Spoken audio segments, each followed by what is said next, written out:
अस्सलाम वालेकुम गाइस, उम्मीद है कि आप सब खैरियत से होंगे। लास्ट लेक्चर में हमने मैट्रिक्स के बारे में पढ़ा था, उसकी डेफिनेशन देखी थी और उसमें दो टॉपिक्स पढ़े थे जिनमें ऑर्डर ऑफ मैट्रिक्स था और इक्वल मैट्रिक्स थे। अब मैं आज के लेक्चर में हम उन्हीं दो बातों को मद्देनज़र रखते हुए आज की एक्सरसाइज स्टार्ट करेंगे। आज का लेक्चर स्टार्ट करने से पहले आपसे रिक्वेस्ट है कि अगर आपने हमारा चैनल सब्सक्राइब नहीं किया तो प्लीज़ सब्सक्राइब कर दें ताकि हमारी आने वाली नई वीडियो आप तक पहुँचती रहे।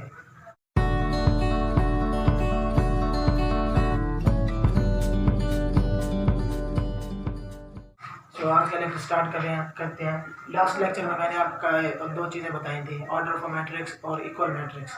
ऑर्डर ऑफ मैट्रिक्स के लिए मैंने आपको डेफिनेशन बताई थी, number of rose and columns of a matrix is called order of matrix. अब क्वेश्चन नंबर 1 जो हमारा है इस एक्सरसाइज में, उसमें बताना है कि इन मैट्रिक्स का ऑर्डर बताना है। अब हमने सबसे पहले रोज़ और कॉलम्स देखनी है, रोज़ और कॉलम्स को गिनना है, उसके बाद ये बताना है कि इसका ऑर्डर क्या है। अब इस मैट्रिक्स ए में हम देखते हैं कि इसकी कितनी रोज़ हैं। ये 2 रोज़ हैं और 2 कॉलम्स हैं और इसका ऑर्डर क्या हो गया, 2/2। सिंपल ऐसे ही करना है।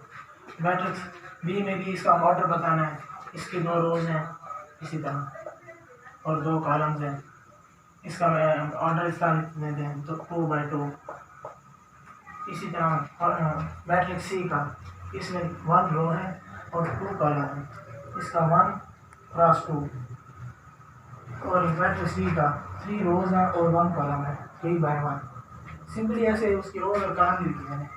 अब इसमें 3 रोज हैं और 2 कॉलम्स हैं, इसमें 1 रो है और 1 कॉलम है। इसमें 3 रोज हैं और 3 कॉलम्स हैं और इसमें 2 रोज और 3 कॉलम्स हैं। ठीक है, क्लियर। अब क्वेश्चन नंबर 2 में हम देखेंगे, इसमें बताना है कि इन मैट्रिक्स में कौन से मैट्रिक्स आपस में इक्वल्स हैं। ठीक है, अब हम देखेंगे उसके लिए 2 कंडीशन मैंने आपको बताई थी।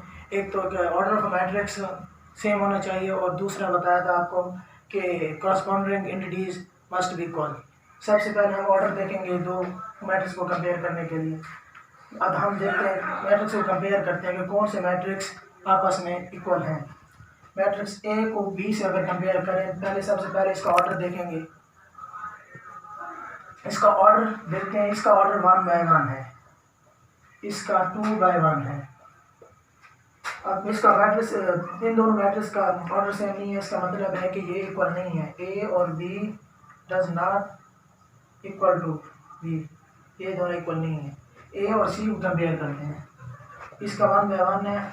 अगर इसको हम सोल्व करें मजीद, 5 - 2 ये बन जाता है 3 बन जाता है, ये 1/1 का आ गया।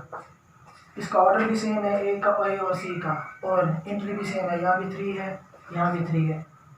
सो लिहाजा ये भी हमारा ए इज इक्वल टू सी हो गया, ये इक्वल मैट्रिक्स हैं। अब एफ और ई को दे लेते हैं। ये 3 - 1, ये आपको मजीद लिख लेते हैं, 3 - 1 2, 3 + 1 4। अब इसको कंपेयर करते हैं, क्या ये इक्वल है हमारे पास।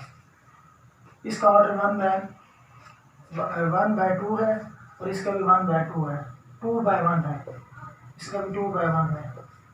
ठीक है, अब ये ऑर्डर तो सेम है उनका, इन दोनों का, मगर इंक्रीज सेम नहीं है, क्योंकि ये 4 है, 2 है, ये 4 है, ये 2 है और ये 6 है, इंक्रीज डिफरेंट है। लिहाजा F does not is equal to E, simple ये बताना है। अब जे को कंपेयर करते हैं, जे और बी को कंपेयर करते हैं। बी के हमारे पास ऑर्डर है 2/1, इसको अगर हम मजीद आगे लिखें, सोल्व करें, 3 + सिर्फ 5। ठीक है, अब इसका ऑर्डर हमारे पास क्या आ गया, 1/2। सॉरी, इसका 1/2 है।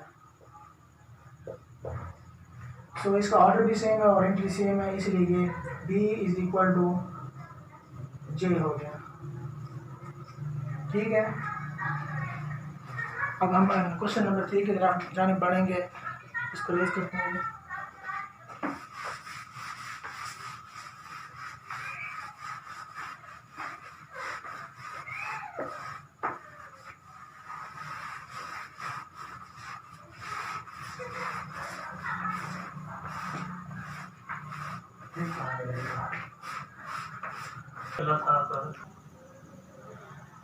क्वेश्चन नंबर 3 में हमने देखना है कि ए बी सी और डी की वैल्यू फाइंड करनी है, जबकि हमें ये क्वेश्चन दिया हुआ है a plus c a plus 2b c minus 1 4d minus 6 is equal to 0 minus 7 3 2d। अब यहाँ इक्वलिटी का साइन आया हुआ है, हमें पता है कि जब इक्वल का साइन होता है तो इसका मतलब है ये इक्वल होंगे। इक्वल होने के लिए मैंने आपको दो कंडीशन बताई थी, order of a matrix and और corresponding entries of a matrix must be equal. Order इनके सेम है, 2/2 है, ये भी 2/2 है। दूसरी कंडीशन मैंने आपको बताई थी कि corresponding entries must be same, as we know that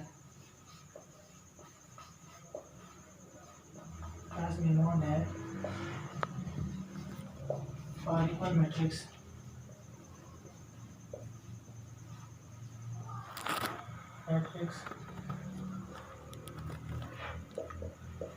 corresponding entries must be same.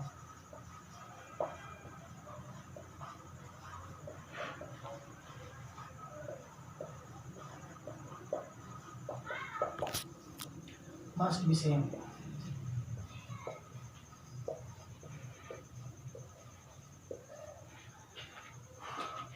Corresponding entries, इसका मतलब ये है कि ये वाली एंट्री इस एंट्री के बराबर होगी, ये वाली एंट्री इस एंट्री के बराबर होगी, ये वाली एंट्री इस एंट्री के बराबर होगी, ये वाली एंट्री इस एंट्री के बराबर होगी।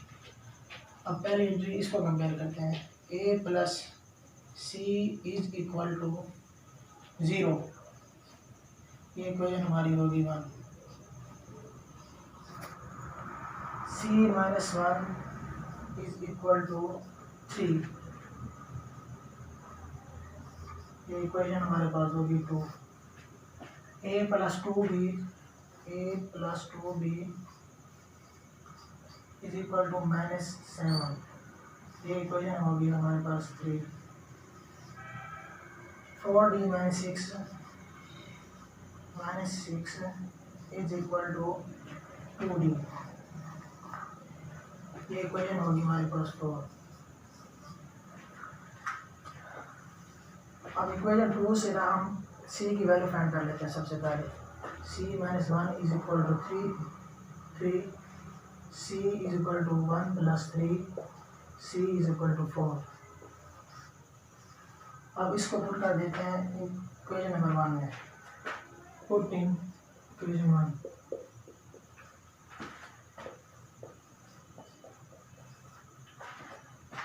a plus 4 is equal to 0, a is equal to minus 4, ठीक है। अब a की वैल्यू अब इक्वेशन 3 में पुट कर देते हैं। a की जगह minus 4 plus 2b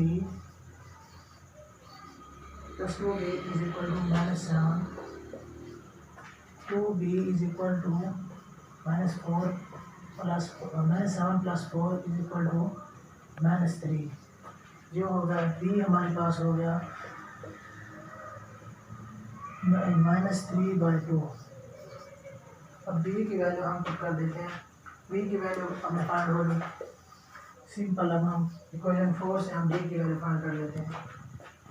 4d minus 2d is equal to 6, ये हो गया हमारे पास d is equal to 6/2 is equal to d is equal to 3। So हमारे पास a की वैल्यू भी आ गई, -4, c की वैल्यू 4, d की वैल्यू 3 और b की वैल्यू -3/2। सो आज का ये था हमारा लेक्चर। नेक्स्ट लेक्चर में हम टाइप्स ऑफ मैट्रिक्स को डिस्कस करेंगे। Thank you.